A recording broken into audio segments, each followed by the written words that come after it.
Friends, ఇప్పుడు నేను చెప్పబోయేటువంటి సమాచారం చాలా జాగ్రత్తగా వినండి. అలాగే మీకు తెలిసిన ఫ్రెండ్స్ కూడా చేరవేయండి. వీలైనంత ఎక్కువ మందికి ఈ సమాచారాన్ని ఫార్వర్డ్ చేయండి.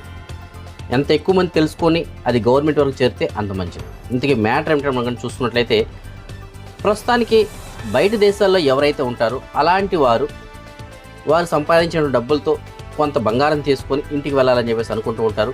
ఇంటికి వెళ్ళేటప్పుడు బంగారం తీసుకెళ్తారు. అయితే మన ఇండియన్ గవర్నమెంట్ దానికి కొన్ని నిబంధనలు పెట్టింది. మీరు బయట దేశాల్లో 6 నెలల కన్నా ఎక్కువ రోజులు కనుకున్నట్లయితే ఇంత బంగారం వరకు మాత్రమే తెచ్చుకోవచ్చు. గతంలో ఉన్నటువంటి రూల్ ఏమిటి?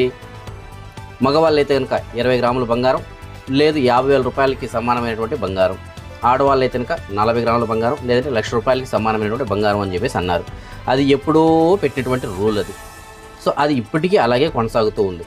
అయితే ప్రస్తుతానికి బంగారం రేట్లు విపరీతంగా పెరిగిపోయాయి. మనందరికీ ఆ విషయం తెలుసు. 1 గ్రాము బంగారం ధరే 10,000 రూపాయలు పైన ఉంది ప్రస్తుతానికి. సో మగవాళ్ళకి 50,000 రూపాయలు అంటే 5 గ్రాముల కన్నా తక్కువే బంగారం తీసుకెళ్ళడానికి కుదురుతుంది మనకి. అంటే అన్ని ట్యాక్సులు గీక్సులు అన్నీ కలిపితే ఒక 4 గ్రాముల బంగారం తీసుకెళ్ళచ్చు మనం. అంటే వాళ్ళు చెప్పినటువంటి లెక్కల ప్రకారం 20 గ్రాములు తీసుకెళ్ళాం కదా, 50,000 రూపాయలు లేదంటే 20 గ్రాములు అన్నారు. అంటే అప్పుడు బంగారం రేటు ఆ విధంగా ఉండేది కాబట్టి ఆ ధరలు అప్పుడు నిర్ణయించారు. ఆడవాళ్ళకి వచ్చేటప్పటికి అప్పుడు 20 గ్రాములు, 40 గ్రాములు లేదంటే 1,00,000 రూపాయలు అనేసి అన్నారు. కానీ ఇప్పుడున్నటువంటి ధర ప్రకారం 10 గ్రాములు కూడా రాదు వాళ్ళకి, ఒక 9 గ్రాములు ఏమో వస్తుంది. సో 9 గ్రాముల బంగారం మాత్రమే తీసుకెళ్ళాలి. లేదండి మగవాళ్ళకి 20 గ్రాములు, ఆడవాళ్ళకి 40 గ్రాములు కదా, అంత తీసుకెళ్తాము అనేసి అంటే ఆ మ్యాటర్కే వస్తాను ఇప్పుడు నేను. ఈ విధంగా తీసుకెళ్ళడం వల్ల ప్రస్తుతానికి లాభపడుతున్నది ఎవరు అనేసి అంటే, ఇంత డబ్బులు పెట్టి కొన్నటువంటి మనమైతే కనుక కాదు, కానీ కస్టమ్స్ అధికారులు లాభపడుతున్నారు. దీనికి ఉదాహరణగా ఒక సంఘటన చెప్తాను, దాన్ని బట్టి మీకు క్లియర్గా అర్థమవుతుంది. నిన్న కువైట్ నుంచి మన సబ్స్క్రైబర్స్ ఒక 2 భార్య భర్త ఫ్యామిలీ వీజా అని వాళ్ళిద్దరు ఇక్కడి నుంచి బయలుదేరారు, చెన్నైకి చేరుకున్నారు. చెన్నై ఎయిర్పోర్ట్లో వీళ్ళు బంగారం ఇక్కడి నుంచి తీసుకెళ్లారు. ఎంత తీసుకెళ్లారు? ఇద్దరు కలిపి 48 గ్రాములు మాత్రమే తీసుకెళ్లారు. కస్టమ్స్ వాళ్ళు ఆపారు. వీళ్ళు వెళ్ళి ఆల్రెడీ సంవత్సరం పైన ఉన్నారు కువైట్లో. సంవత్సరం పైన దాటి లాస్ట్ టైం వీళ్ళు సాఫర్కి వెళ్ళి, సో సంవత్సరం తర్వాత ఇంటికి వెళ్ళారు. సో వీళ్ళకి ఎలిజిబిలిటీ ఉంది తీసుకెళ్ళడానికి బంగారం, ఎందుకంటే 6 నెలల పైన ఉంటే తీసుకెళ్ళచ్చు కదా. సో ఎలిజిబిలిటీ ఉంది. అయినా సరే అక్కడ ఉన్నటువంటి కస్టమ్స్ అధికారులు, మీరు దీనికి ట్యాక్స్ పే చేయాలి, 48 గ్రాములు మీరు ఎలా కొన్నారు, ఇలా తీసుకెళ్ళడానికి కుదరదు, మీరు 1,20,000, 1,30,000 రూపాయల వరకు ట్యాక్స్ ఏతంగా కట్టమని చెప్పేసి అన్నారంట. ఆ మొత్తం బంగారం వాల్యూ ఇప్పుడు ఇవాళ లెక్కల ప్రకారం 4 లక్షల చిల్లర రైతునికి అవుతుంది. సో మీరు 1,20,000 రూపాయలు ట్యాక్స్ కట్టాలి అనేసి అన్నారంట. సో 1,20,000 రూపాయల ట్యాక్స్ ఎలా అవుతుంది? గతంలో ఉన్నటువంటి లెక్కల ప్రకారం కూడా 12.35% ట్యాక్స్. ఓకేనా, 12.35% అంటే అప్పుడు ఎంత పడాలి? సో ఆ విధంగా లెక్కేసుకున్నట్టు చాలా తక్కువ పడాలి. కానీ వీళ్ళు ఏకంగా 1,20,000 రూపాయలు కట్టమన్నారంట. మేము ఎందుకు కట్టాలి, మాకు ఎలిజిబిలిటీ ఉంది కదా, మామూలుగా అయితే 20 గ్రాములు, ఆడవాళ్ళకి అయితే 40 గ్రాములు అన్నారు కదా అనేసి అంటే అది అప్పటి లెక్కలు అవి. కానీ ఇప్పుడు అలా కాదు, మీకు 50,000 రూపాయలు లేదంటే 1,00,000 రూపాయల వరకే తీసుకెళ్ళాలి. మగవాళ్ళు అయితే 50,000, ఆడవాళ్ళకి అయితే 1,00,000 రూపాయలు. సో మీరు 4 నుంచి 5 గ్రాములు, వాళ్ళు చేయడానికి 9 నుంచి 10 గ్రాములు మాత్రమే తీసుకెళ్ళాలి. సో మొత్తం మీద ఒక 15 గ్రాముల లోపు మాత్రమే మీరు తీసుకెళ్ళాలి. 48 గ్రాములు తీసుకెళ్తున్నారు, ట్యాక్స్ కట్టండి అని చెప్పేసి అన్నారండి. అయితే ఇక్కడే అసలు విషయం మొదలవుతుంది అక్కడ. సో ఈ కస్టమ్స్ వాళ్ళు ఏం చేస్తున్నారంటే అక్కడ బేరసారాలు మొదలు పెడుతున్నారు. వాళ్ళు ఒక బ్యాచ్ లాగా ఉంటారు అక్కడ. ఫస్ట్ పట్టుకున్న వ్యక్తి వచ్చి ఇంత కట్టాలని చెప్పేసి అంటాడు. దాని తర్వాత అతను చిన్నగా సైడ్ అయిపోయి ఇంకొక వ్యక్తిని పంపిస్తాడు. ఆ వ్యక్తి వచ్చి ఎందుకు అతనితో కొద్దిగా బేరమాడి మాట్లాడతాను, తగ్గిస్తాను, ఇంత కట్టు అని చెప్పేసి ఇతను బేరం ఆడతాడు.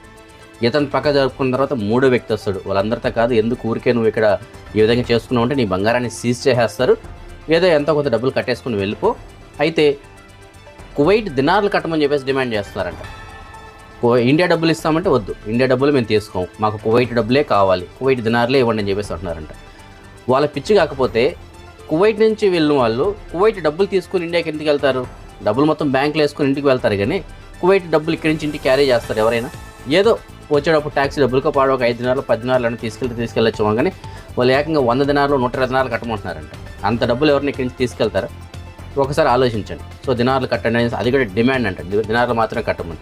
మీరు ఇండియా డబ్బులు కట్టేడుకుంటే 1,20,000 కట్టండి, దినార్లు అయితే కనుక ఒక 120 దినార్లు కట్టండి అని చెప్పేసి అన్నారంట. 100 నుంచి 120 దినార్లు కట్టే సరిపోతుందని చెప్పేసి అన్నారంట. ఆఖరికి వీళ్ళు చేసేదేం లేక వేరే వాళ్ళని అడిగి వాళ్ళని తీసుకొని మొత్తం మీద ఒక దినార్లు అయితే కట్టారు. ఆ దినార్కి కూడా వీళ్ళు ఇచ్చినటువంటి వాల్యూ ఎంతో తెలిసిన, ప్రస్తుతానికి రేటు 276 రూపాయలు, 277 రూపాయలు ఉంటే వీళ్ళు ఇచ్చినటువంటి రేటు 257 రూపాయలు. అదేమిటంటే అది కువైట్లో రేట్, ఇది ఇండియాలో మేము ఎంత తీసుకుంటామని చెప్పేసి అన్నారండి. మొత్తం మీద ఒక 27,000 చిల్లర తీసుకొని వీళ్ళని అయితే పంపించడం జరిగింది బయట. సో ఇలాంటి సంఘటనలు వీళ్ళు వెళ్ళినటువంటి ఫ్లైట్లోనే చాలామందికి ఎదురయ్యాయంట. ఒక మహిళ సుమారుగా 3 సంవత్సరాల తర్వాత ఇంటికి వెళ్తుందంట.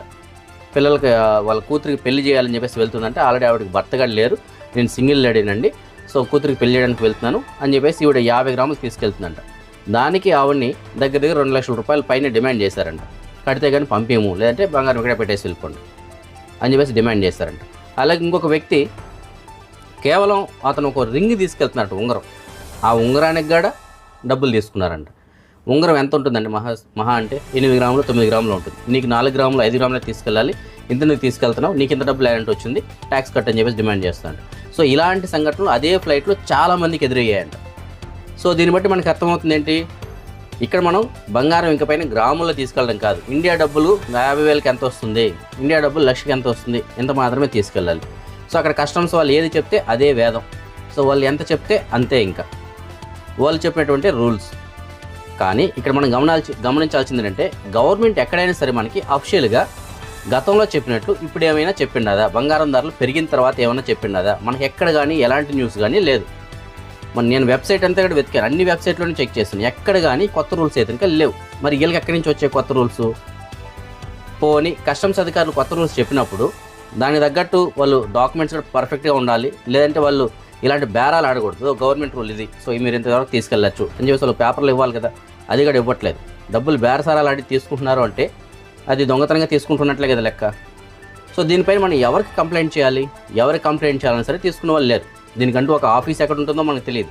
పోనీ ఎయిర్పోర్ట్లో మనం కస్టమ్స్ అధికారులు కంప్లైంట్ ఇవ్వాలంటే వాళ్ళే అక్కడ డిమాండ్ చేస్తున్నారు, ఇంక ఎవరికి కంప్లైంట్ ఇవ్వాలి మనం? దీనికి ఎక్కడికైనా వెళ్ళాలి మనం. సో ఇది కంపల్సరీగా మనం గవర్నమెంట్ దృష్టికి చేరే వరకు